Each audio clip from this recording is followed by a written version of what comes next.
ஈரானுடைய உச்ச தலைவர் கமனி கொல்லப்பட்ட நிலையில் இதற்கு எதிர்ப்பு தெரிவிக்கும் வகையில் பாகிஸ்தானில் இருக்கக்கூடிய கராச்சியில் இருக்கக்கூடிய அமெரிக்க தூதரகம் மீது சிலர் தாக்குதலில் ஈடுபட்டிருந்தனர். இந்த நிலையில் தாக்குதல் நடத்தியவர்கள் மேல அமெரிக்க ராணுவம் துப்பாக்கிச்சூடு நடத்தியிருப்பதாக தகவல். இந்த துப்பாக்கிச்சூடில் தாக்குதலில் ஈடுபட்டிருந்த 8 பேர் உயிரிழந்திருப்பதாகவும் தகவல் வெளியாகி இருக்கிறது. கூடுதல் விவரங்களை செய்தியாளர் ரமேஷ்குமார் வழங்க கேட்போம். ரமேஷ்குமார், வணக்கம். இப்ப நிலைமை என்னவாக இருக்கிறது அங்க?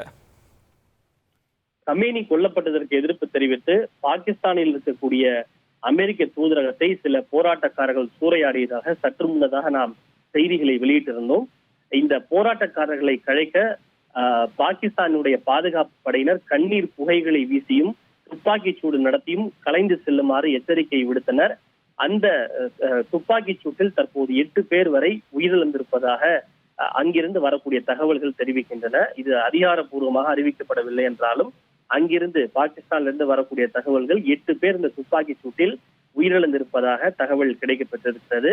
குறிப்பாக கராச்சியில் இருக்கக்கூடிய பாகிஸ்தான் தூதரகத்தின் மீது நடத்தப்பட்ட இந்த தாக்குதலுக்கு டிப்ளமேட்ஸ் பலரும் தங்களுடைய அதிருப்தியையும் கண்டனத்தையும் பதிவு செய்திருந்தார்கள். இன்று ஞாயிற்றுக்கிழமை என்பதால் பெரிய அளவிலே அங்கு தூதரகத்திலே அதிகாரிகள் யாரும் இல்லை.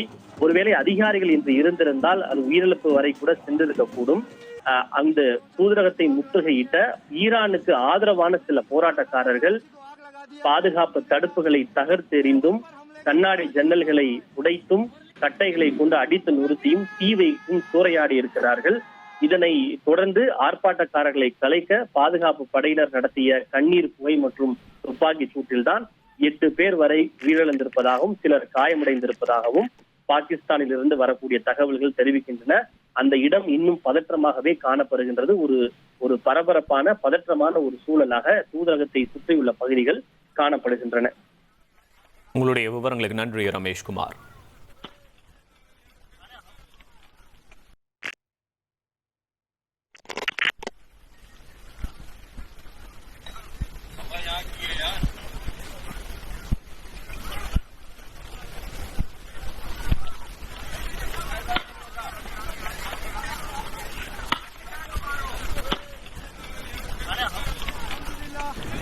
रेबर पर हमले का बदला लिया जा रहा है।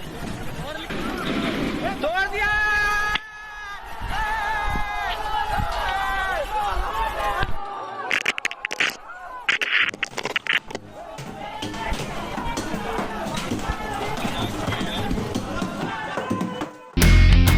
இனி செல்லும் இடமெல்லாம் செய்தி.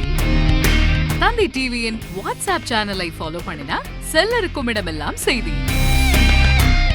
இதோ QR கோட் இப்பவே ஸ்கேன் பண்ணுங்க, ஃபாலோ பண்ணுங்க.